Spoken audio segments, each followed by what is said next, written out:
Hey guys. Sound was working good. Alright, so let's move in here to this panel. If you remember, this panel is the one where I had trouble with this shot. So I ultimately needed to take photo reference of myself faking putting out a, what's the word? Cigarette.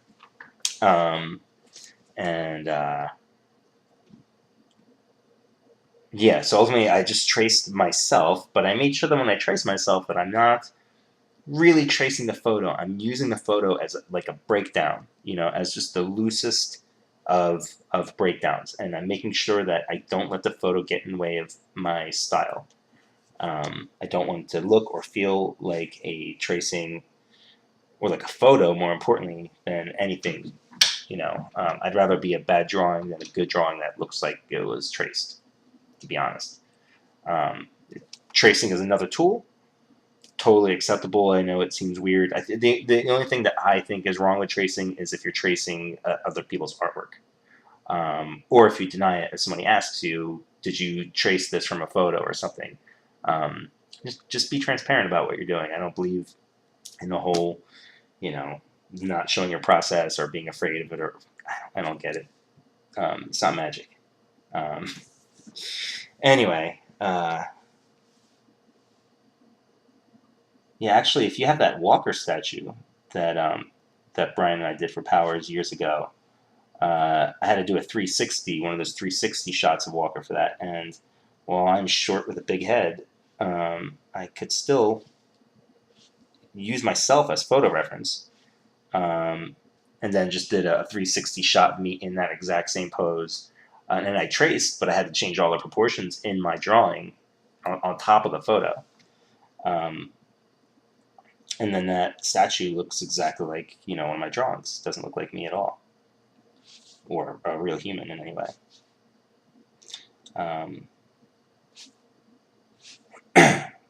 So here we go. Oh, I should. Okay, yeah, I've got the stability lowered a little bit so I can get these nice sort of sharp lines. Digital drawing, especially people, including myself, drawing in Clip Studio.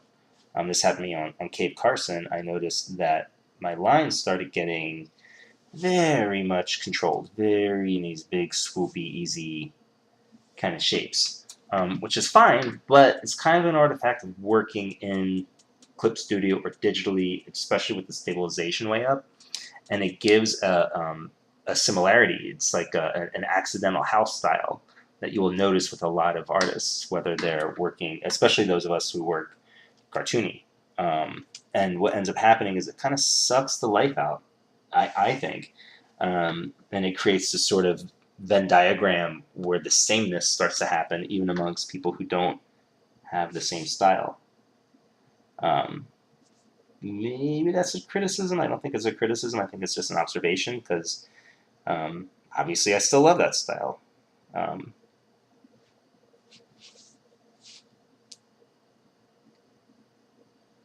not too sure about the space here. Let me check the script. Sometimes I need to check the script because as I'm going back to ink, I'm not exactly sure what is the character thinking and saying. What they're thinking and what they're saying are two different things if you have a good writer. Brian's a good writer, so often what a character is saying is not what they're thinking or feeling. So the fourth panel here, Valentine puts out a cigarette and he puts it all out there, so he's being a little brazen. He says, you don't think it's like way past time for things to change. Okay, so he's punctuating the cigarette as he's putting it out. So you should definitely have this sort of, I don't know what you'd call this expression, but there it is. Ooh.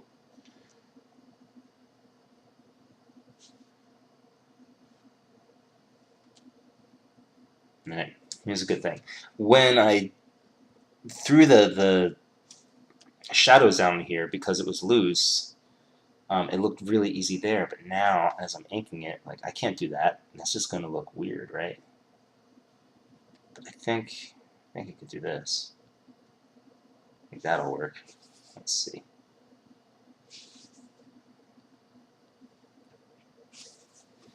Where are my pencils going?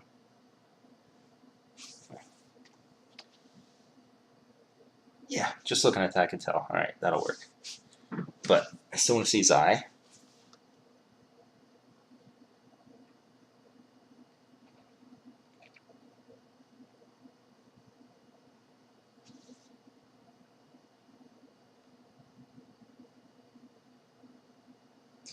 And I could tell even as I was tracing this in my pencils that even though I was drawing it in my style, there's still small artifacts that felt very much like it was still carried over from the photo, like kind of the way the eyes were here.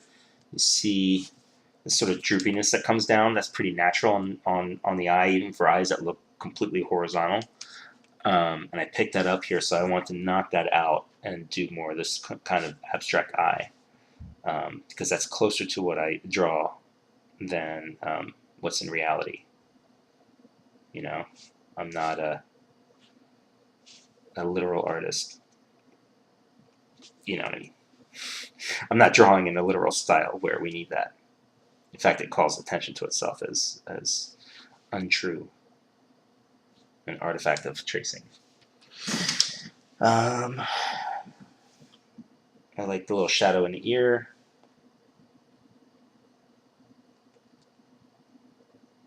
I'll just knock that all out. Back up a little bit. I don't want to be too close into all this.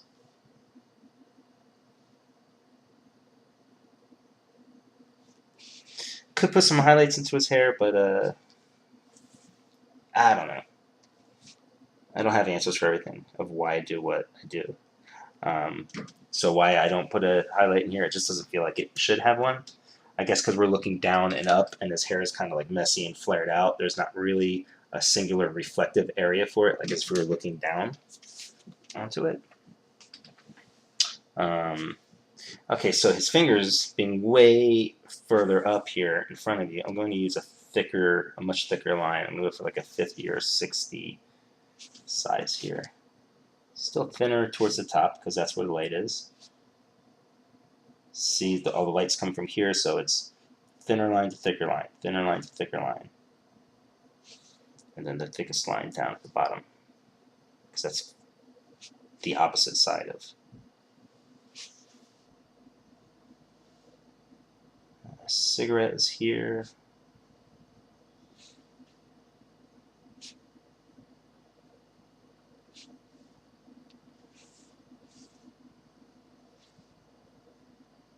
And if you notice, I'm even my own layout here. I'm not saying exactly to it. I'm changing things as I go because it kind of comes with experience. So I don't know how to explain it, but the spacing in his fingers felt weird. So I can't always tell when it should be a single line like this and when I want to put some space here. It just kind of tells me. That's one of those things that maybe when I get more experience as a teacher or somebody who's communicating his ideas, it'll get easier for me to express why do I do that. But right now, it's one of those things I just go, it looks right.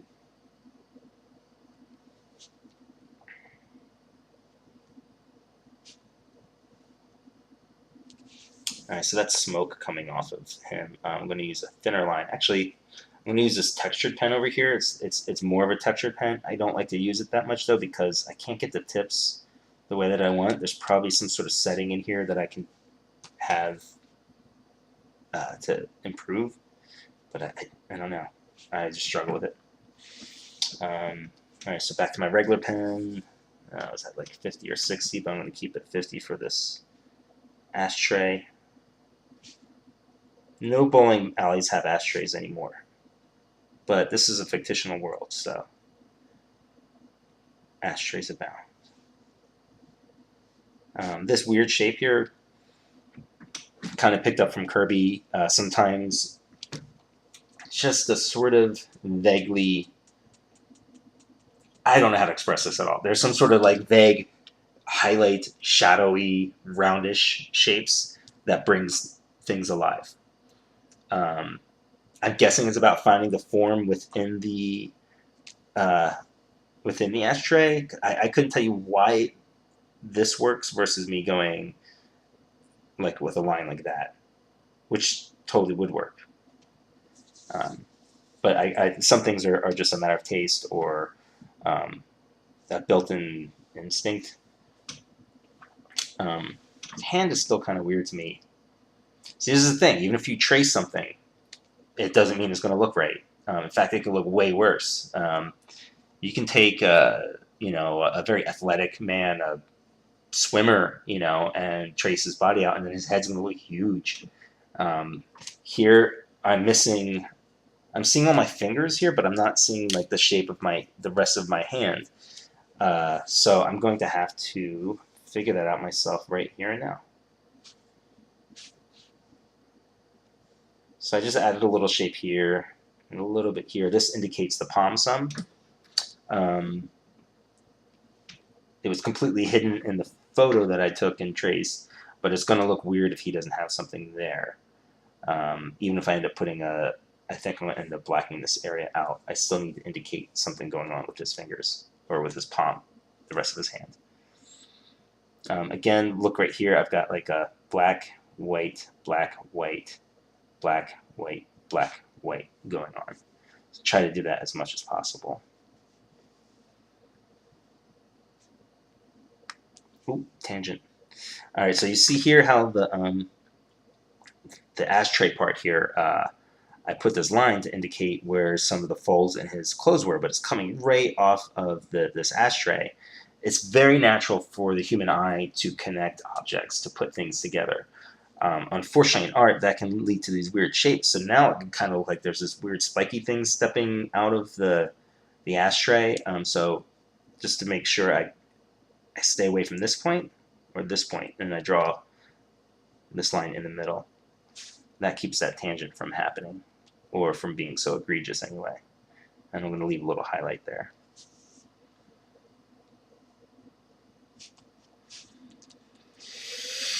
Alright, so let's see how this looks without anything. Black, black, black, black. Too much? Nope.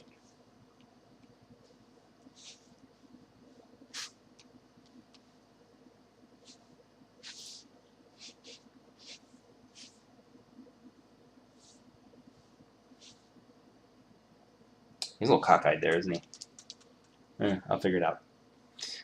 I like the idea of, oh yeah, that totally works. Dropping the black line there totally works. Do I want to give it a shirt?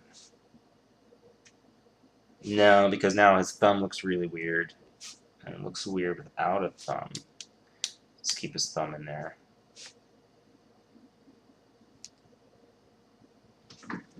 Sometimes you got to back away from the image, or you just kind of look at it really small. I want to figure out, like, do I need this black shape under between his shirt and the smoke? I think I want to get rid of it. No, I want to keep it.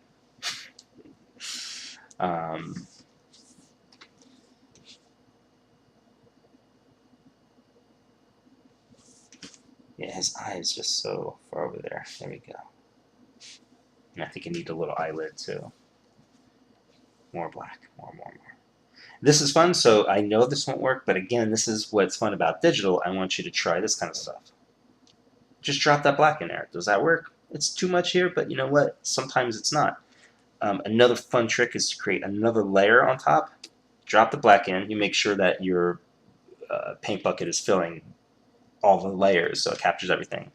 And then you can lower that opacity and go, oh, okay, you know what? I like how the black looks over here, but this is too much. So how about I just cut that all out?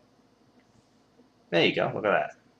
Except there's a weird thing with his eye, or with his, what is that called? Ear.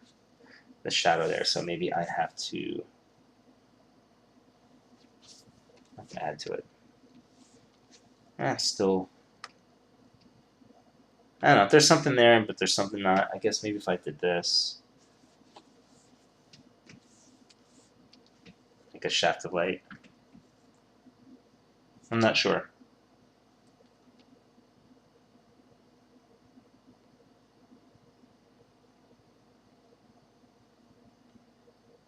Wally Wood said, "When in doubt, black it out." But I'm not sure if I'm in doubt. Let's leave it. All right. Control E as a shortcut to flatten that.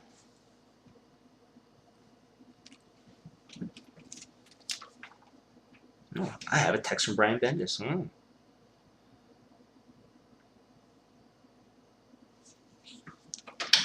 Anyway, just fart jokes. Let's get to this pinball thing. This looks fun. I'm going to grab this textured pen again for this extreme. And what I noticed when I drew this too, like I didn't, for some reason, this pin I couldn't get to be the shape of this pin. Sometimes I can't draw. You know, I mean, it's a simple fucking shape, and it's like it's hard to get. So all right, so I'm going to show you a trick here. I'm going to create another layer. In that layer, I'm going to draw my pin, bowling ball pin.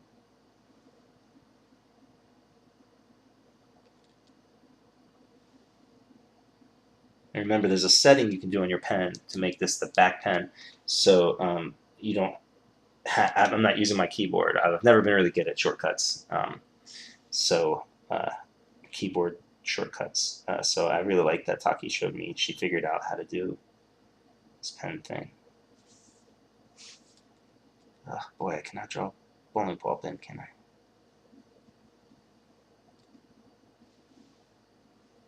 Again, what's great about digital, I can just kind of, there we go, that's good enough.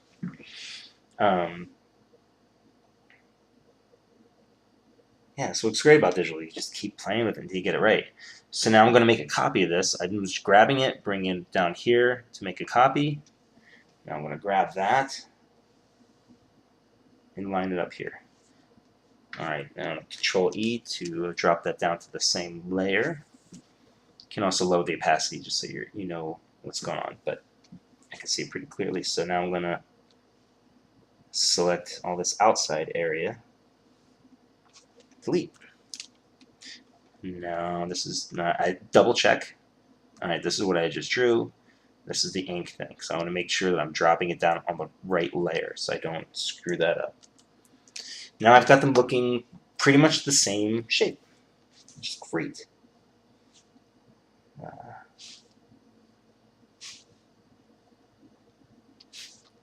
Look at that. Now they're the same shape. I like that. Let's see if I still have perspective ruler set up. It doesn't look like it is.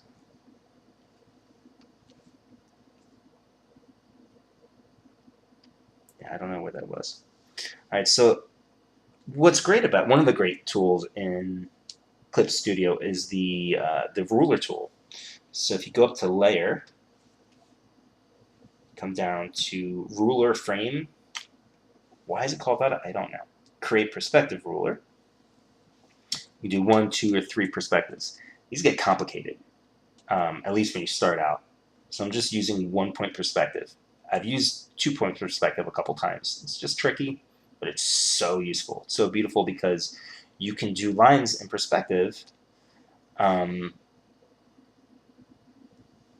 learning how to use these things, these are complicated, man. So basically, this is showing you can still draw up and down, left and right, and in perspective. I wish they were closer together, but anyway, this is what they are. And then you grab the little circles here, and you can line these up to find. I'm going to see if I can line this up with how I originally had it.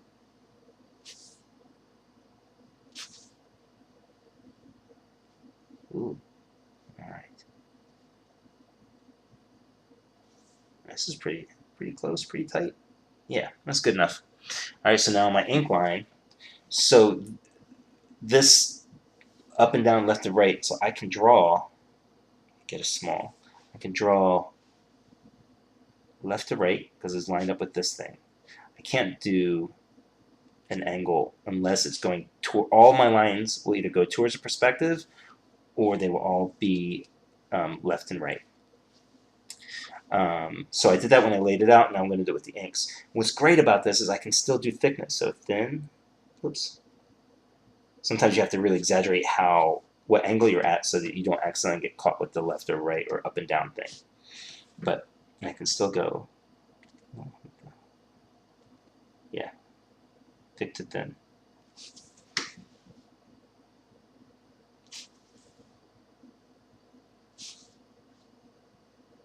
Thick to thin. These are sort of the bowling alley boards. You know, the lane, there's like, you know, there's that wood. And it creates a great sense of perspective and stuff. And again, I can still go left, right, up and down. It's really cool. Instead of having to do like a solid line. Like I still drew a solid line here anyway, but you can now you can do shapes to your lines, which is great, thickness and stuff. So it looks very natural.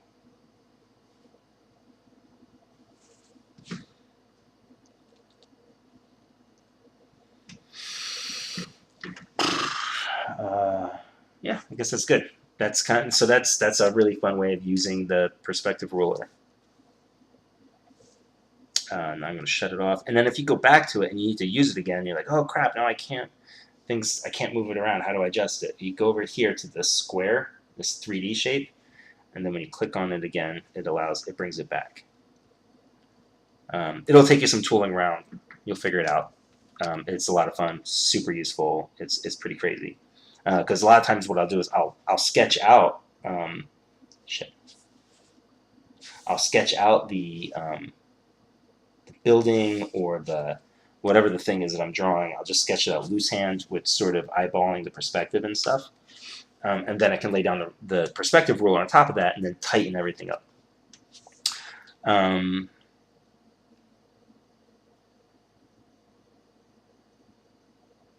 I don't like the way that they're quite centered here, so I'm going to move them around a little bit. Pencils, I'm going to grab them. Again, this is what's great about digital. You can do all this stuff in analog. You can make all these changes, but it's just so easy here, so much faster. And when you're on deadlines, time is of the essence.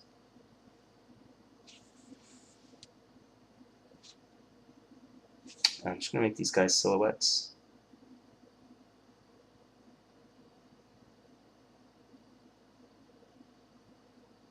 Just real quick while I'm thinking about it, one of the things you try to do is, like on a page like this, is depending on the conversation, usually if a conversation is pretty straightforward, you notice I use the same shot, sometimes repeating the same shot, or just the same sort of angle. But there's a lot of twists and turns in the conversation. And every time somebody says something that changes the tone, the action, the intent, that's an action. That's like somebody getting punched. So that's when I like to change the angle a lot and think about if somebody's being powerful or threatening, you want to look up at them. If somebody's being threatened or they're small, a lot of times you want to kind of look down at them. There's a sort of down-up look that can also be intimidating. But anyway, these are our actions, and it adds on some pages. Not all pages need it, but most pages need this sort of wide variation of shots. And I think this page gives a pretty good sense of where they are in where they are towards each other. Val is pretty much always on the right side, looking towards the left, and vice versa for the others. So you establish that sort of you're always anchoring somebody on one side of the page and the opposite side of the page. You can move that around, but there's all sorts of rules for it. There's all sorts of reasons not to. There's all reasons to do it. That in itself could be its own subject. But I was just thinking of that here because of this tiny figures, so I thought it'd be worth mentioning.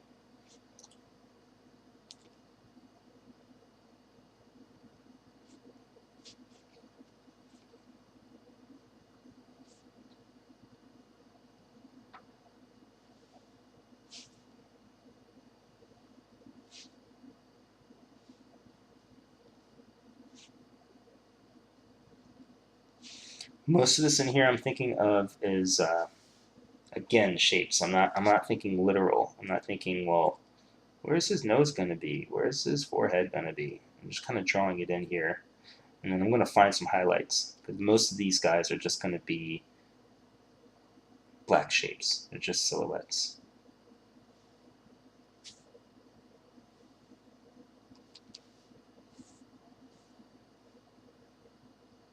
I've also cheated a little bit here as far as I've established before that that these are sort of like double benches, so there should be another bench behind it here that are holding bowling balls and stuff in this little shelf.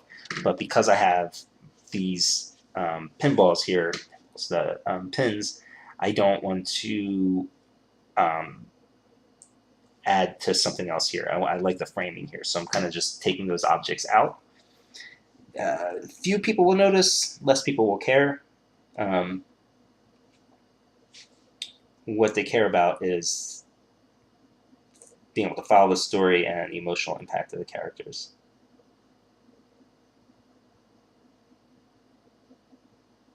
I don't know if those glasses are ultimately going to work or not. We shall see. I think that's good. So let's get rid of the pencils here and drop in my black. It's kind of weird shape with the face there, but since I'll be talking, I think it'll be okay. Shit. There's a lot of cursing involved with drawing. I think to sort of help out this shape here, I'll put in some highlights. So let's get his collar.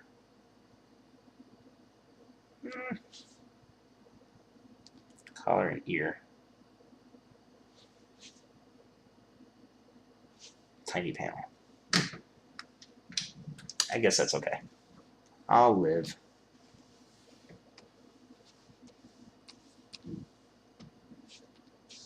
Trying that out. No, if I had more white space here, that would work really well. Actually, it still does, so fuck it. I'm going to cheat here. I'm going to go in and chip away at this line.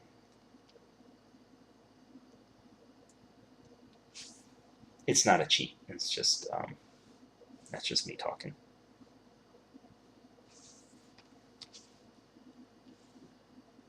Yeah, look at that. See? I could have more shapes in here. So I could do stuff like I could just sort of block this with this sort of abstract shape. Let's create some sense of screens here or something, or a sign. I don't know. But do I need it? Nah, fuck it. I don't need it. I think it works fine. Like that. There's going to be word balloons there. Dialogue, taking up space, Taki's colors. Alright. I wonder how long this is. Anyhow, how many panels we got? That's not much longer.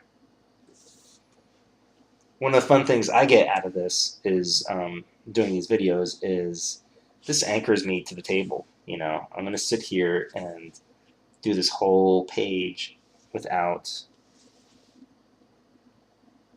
allowing myself to be distracted by, well, all the distracting things. Twitter, my lack of attention span.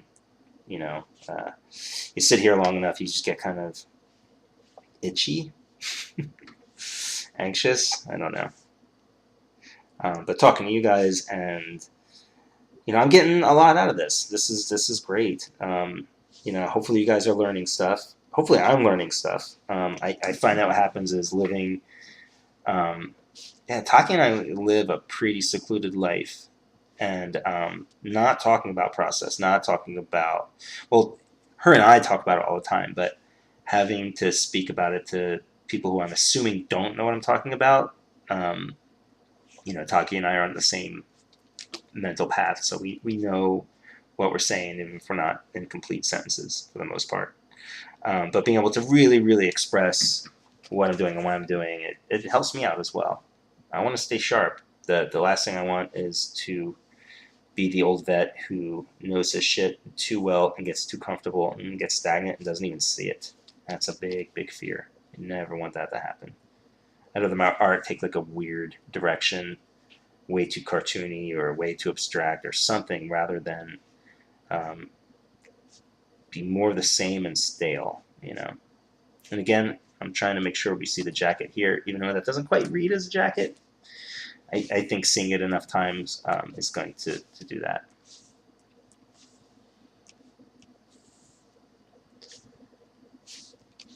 Yeah, her shadow falling over him is kind of fun.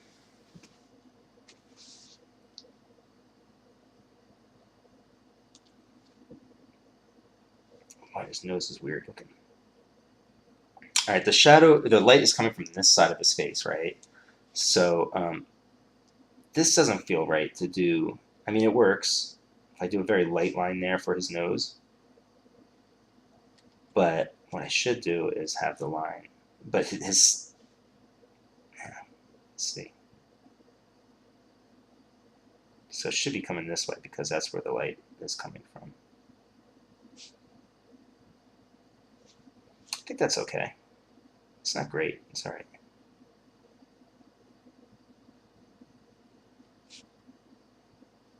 Yeah. Yeah, that's all right. See, yeah. Pardon my stupid jokes or whatever. It's also an artifact of just working long hours by yourself or in a studio with somebody else. Is you develop all kinds of weird, quirky um, inside jokes that you don't even remember where they started from, or uh, in Taki and I's case, songs, like kind of weird half songs or tunes. I don't know what we're doing or why, but you start to go stir crazy, you know, hours and hours on end. We don't take weekends off. Um, we really don't take much time off at all. Our favorite thing is working, is producing pages. We just had that big Rose City Comic Con and really enjoyed it, but I didn't enjoy it as much as making pages. So I don't mind these crazy ass long hours and not really having a life outside of comics. And we have our friends. We go and see them and all that kind of thing. Not much, but you know. I don't love that face.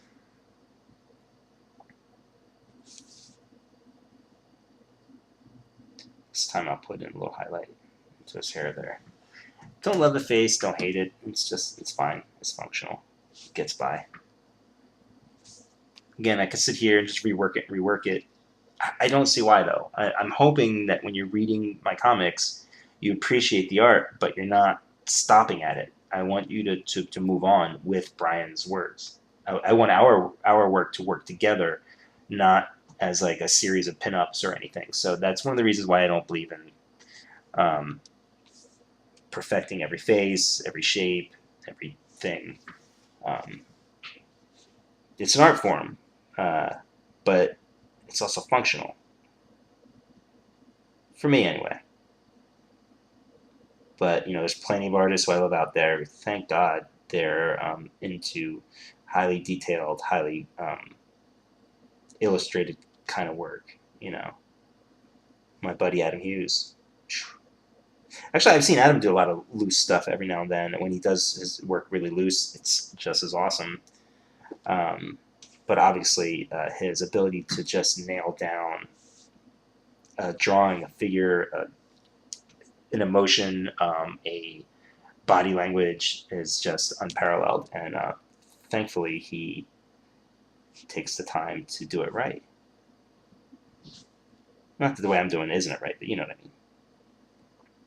Adam and I actually grew up 2 towns over from each other, and when we were in our teens, I was in my young teens, he was slightly in his later teens, we met, and for a few years, I just drew over at his house. He had a studio upstairs, and some of the best times of my life was spent there. He taught me how to geek. Like, he showed me Blade Runner. I'd never seen Blade Runner before.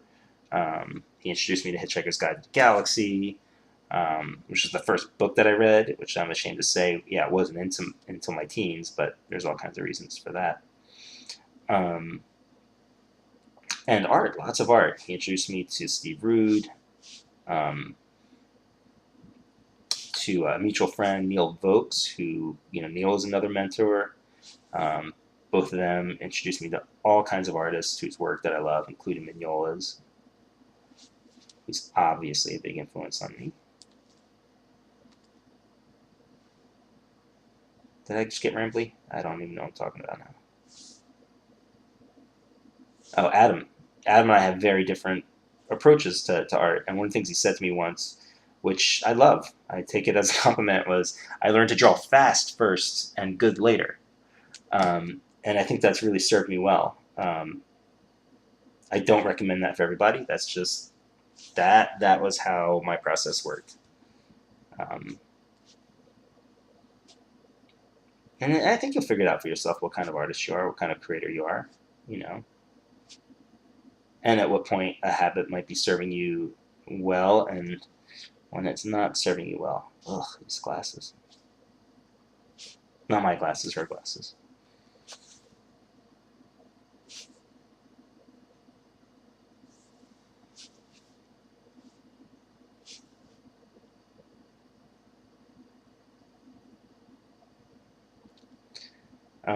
Every time I draw somebody's mouth closed while they're talking, it reminds me of Neil. Neil Vokes would get on my ass about that. Don't draw them with their mouths closed if they're talking. He's right, but I don't know, sometimes I just do.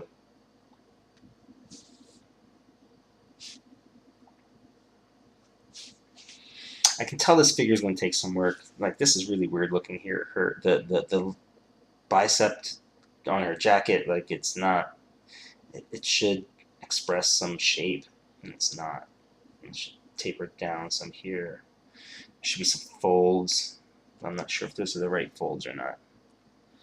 But for now, what I'm doing is, I just kind of threw down something, right?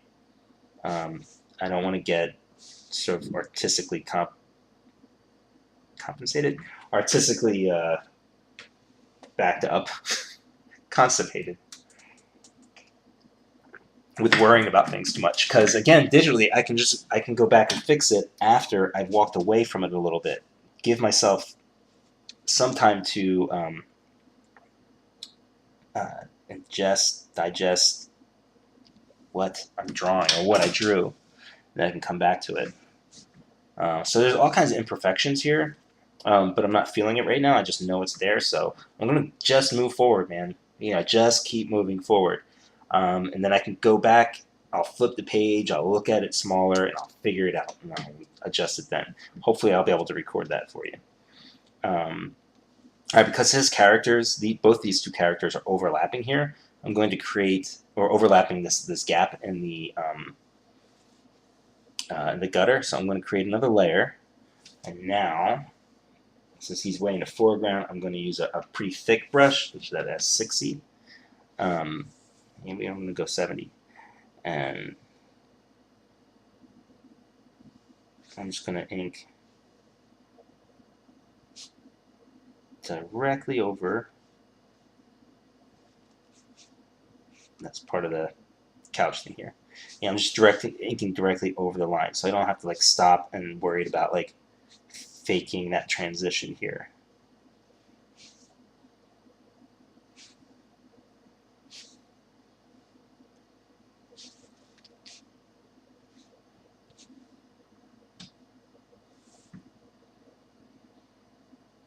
Weird shaped ear, but okay, I like it.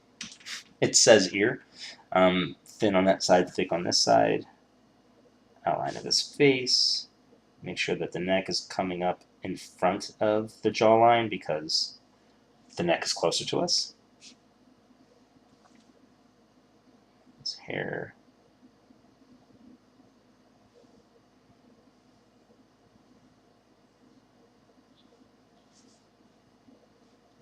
This is that core lighting I was talking about.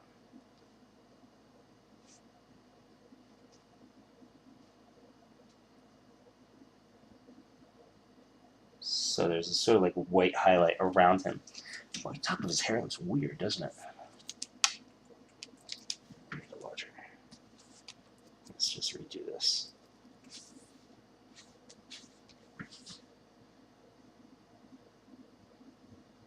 There you go, that's better. Let's get rid of my pencils. Oh, that's the inks. All right, I'll do that later. Let me finish these figures first.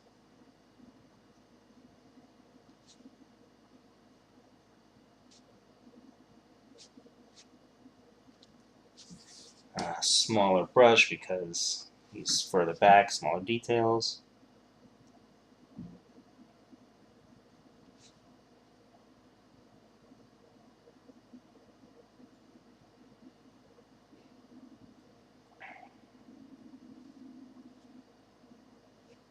Eventually, I'll figure out all the sort of chat options and stuff like that so that we can schedule these things and talk to each other.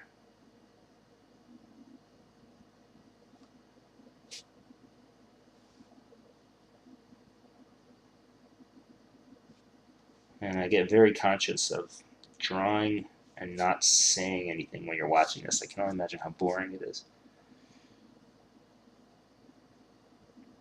Which is also why I do a lot of time-lapse stuff, because then I don't have to say anything. I could just sit here, concentrate on the drawing, and then kind of share the process with you. But I know it's not the same. Like, you guys need to hear my thoughts on why I'm doing these things and making these choices.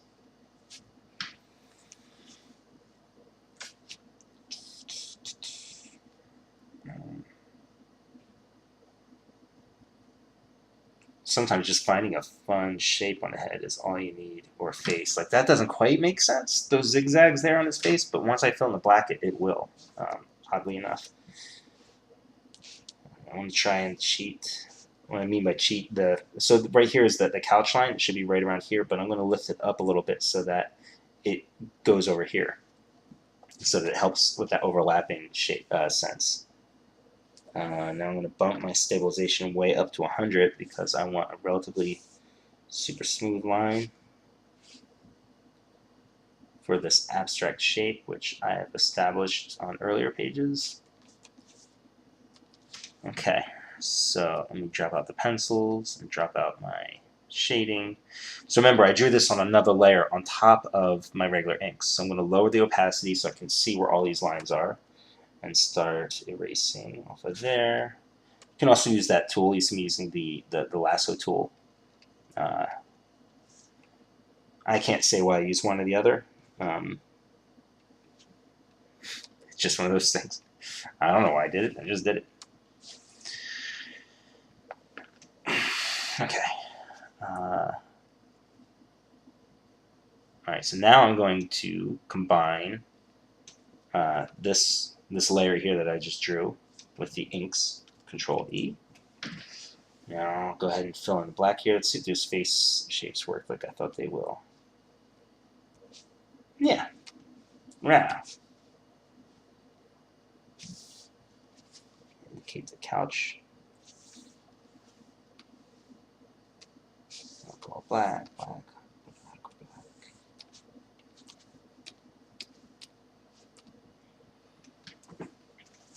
black. Like I said, there's some issues here with her figure. I will hopefully fix it in this video. We'll see. One of the reasons why I'm saying hopefully I'll fix it in the video instead of just doing it for you is sometimes I just need time away to see it.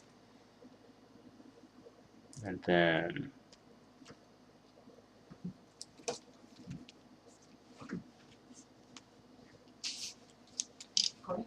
yeah.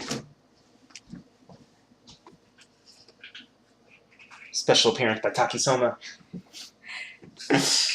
And then here's the last panel. This should go by pretty quickly. So again, I'm going to grab a larger brush.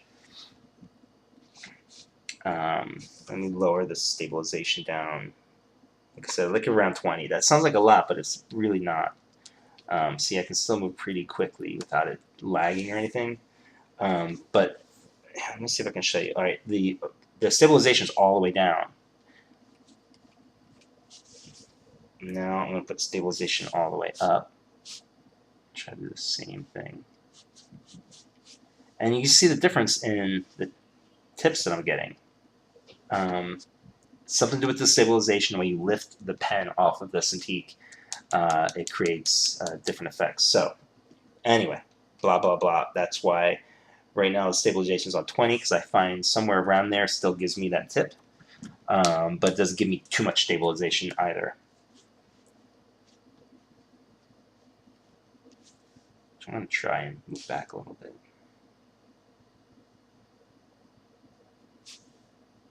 Just give him a little highlight in his hair here.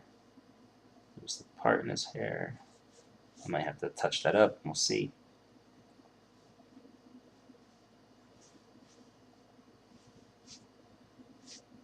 Little highlights.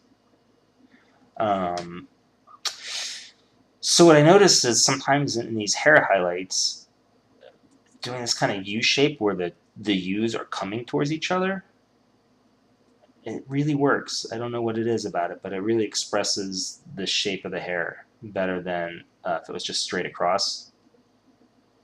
I can't explain why. Maybe one of you can. Alright,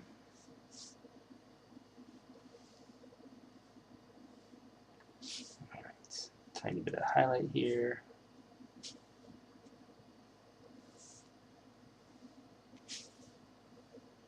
His jaw, ear, bit of his sideburns. Holy shit. I just realized I've drawn most of this issue without drawing his scar. He's got a scar on his face. And I think the whole issue, I have not remembered to put the scar in. Definitely not on this page.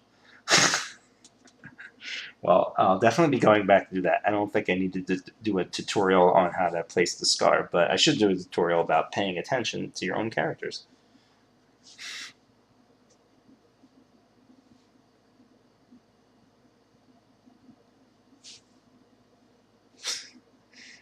So funny. One of the things with doing these nose shadow things, you just have to be careful that you don't end up doing like a accidental Hitler mustache. I've seen that a few times and it's always distracting.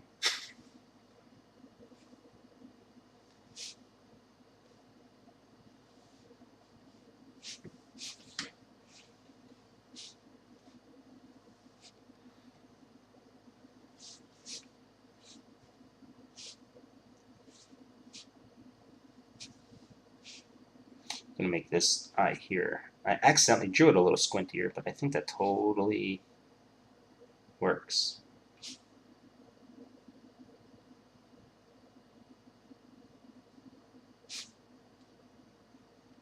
I'm not great at eyes. I think some people can do, even in this cartoony style, just do amazing eyes with like the way they just illustrate the pupil and the iris and stuff.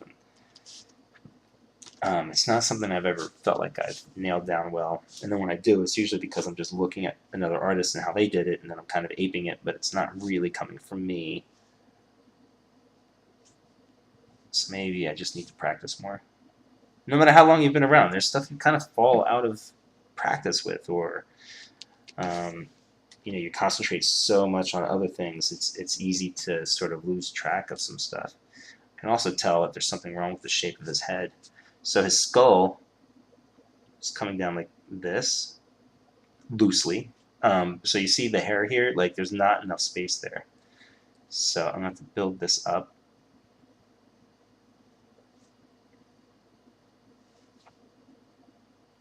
I'll kind of fix this in a second.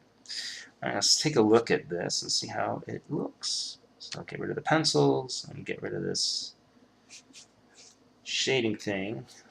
This is the most fun.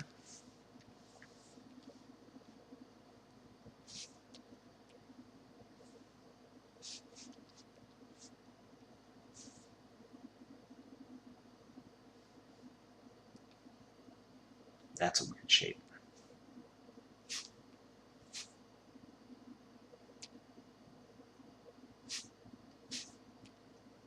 Yeah. Yeah, let's just go all black there. I think because it's the type of panel it is, what's being said, which is basically it's just sort of like dare. Yeah, Valentine's challenging her, the FBI agent. So this would work fine the way I had it with the hair, and I could fix that stuff that I didn't like. But let's just go all black. There we go. But you see how his head here is up against the panel border, so it's creating that sort of weird shape, that weird tangent-y kind of thing. I think that helps.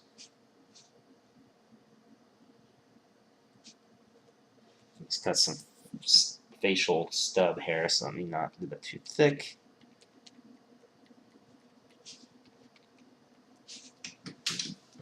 Let's not forget the fucking scar, Mike.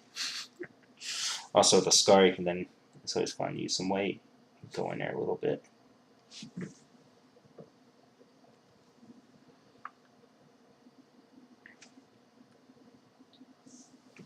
Just fill in the black here.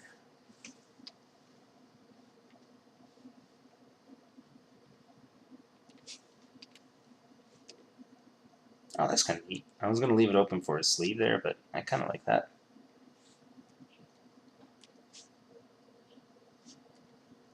Yeah, I like that.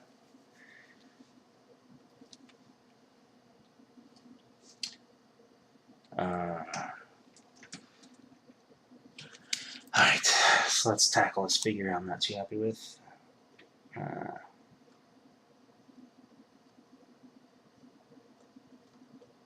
It still takes me a while to get used to. I've been working on Photoshop for so long. Finding these commands, like flipping the page horizontal, still isn't completely, what's the word, natural yet. Ooh, look at his head here.